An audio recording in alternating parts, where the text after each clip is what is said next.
I think the bigger a company is when it comes to deploying their marketing, the more likely that they have fake reports. And so the industry of Fortune 500 land has a really tough challenge, and I'm empathetic. How do you actually capture or measure if people paid attention? Yeah. Right? There's a lot of proxies, but it's very hard to actually measure it.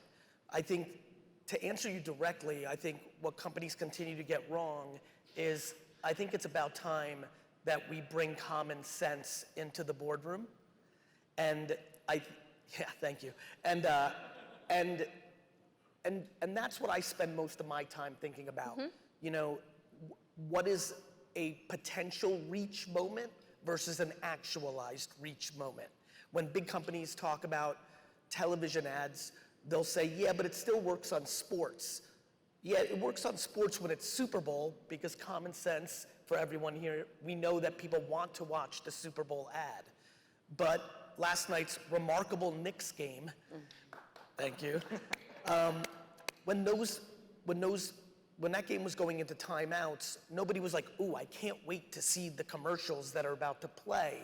And that happens with social media, that happens digital, that happens with print.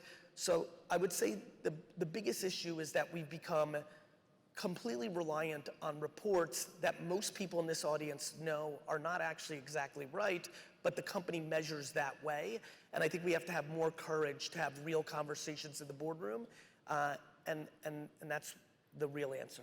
I love that. It really is about the evolution of measurement and being honest about it, right? Not putting things in front of you that tell you a story that may not be exactly true. Yeah, we need to be honest in here. Like, there's an entire advertising ecosystem that have created these reports, and they're making money, but I think it's hurting brands and businesses. And I think people know better, and I think we need a little more courage, a little more common sense, a little more truth, and a little less corporate checking the boxes and inertia.